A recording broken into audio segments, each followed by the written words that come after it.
It's Cooper Kirk, and today we'll be using pendulums. So, as you can see, we have our little pendulum here, which I have our little bob hanging. It's just a compass I can use I used as my bob.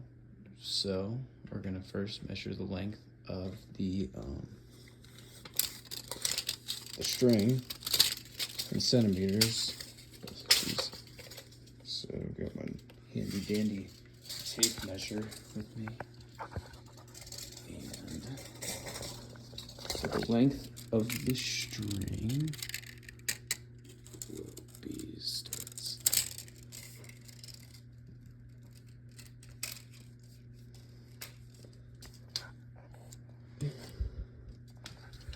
hang on, let's see.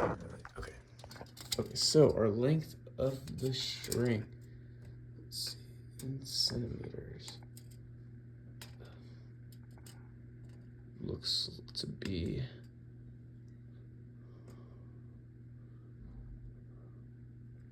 about 55-ish centimeters. We'll just double check on the video to clarify.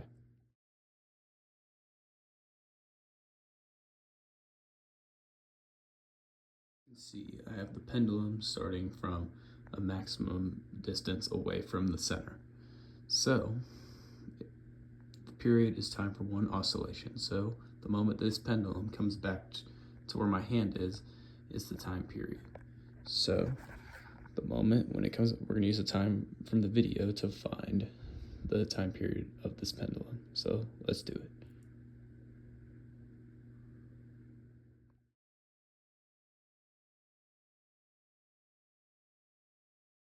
So as you can see, the calculated period and the measured period are the same, 1.5 seconds, which is not surprising because the length, which is used in the equation to solve for the period of the pendulum,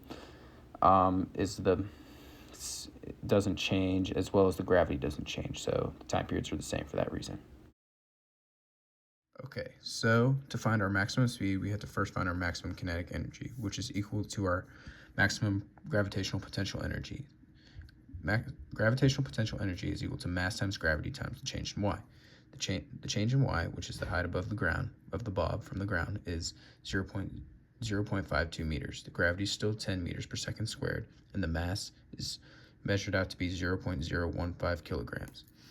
You plug the mass, the gravity, and the height above the ground, and you get the gravitational potential energy to be 0.078 joules, which is equal to the maximum kinetic energy. So then you take your kinetic energy formula, 1/2 mv squared, you take your number 0.078 joules is equal to 1/2 times 0.015 kilograms times v squared. Then you have to rearrange this formula to get v. So v equals square root of 2 times 0.078 divided by 0.015, and you get your velocity to be 3 meters per second. Velocity 3 meters per second. Now, where this maximum velocity occurs is in the center, and this is because, so the maximum gravitational potential energy is at these ends right here because the pendulum stops. So that means that must mean that that's the maximum potential energy. So, and the pendulum is moving the most, has the most kinetic energy, most velocity, most speed is in the center. So, because the most speed is in the center because it has the most kinetic energy, unlike each end of each of these left and right ends of the pendulum. So that is why the center has the highest maximum speed.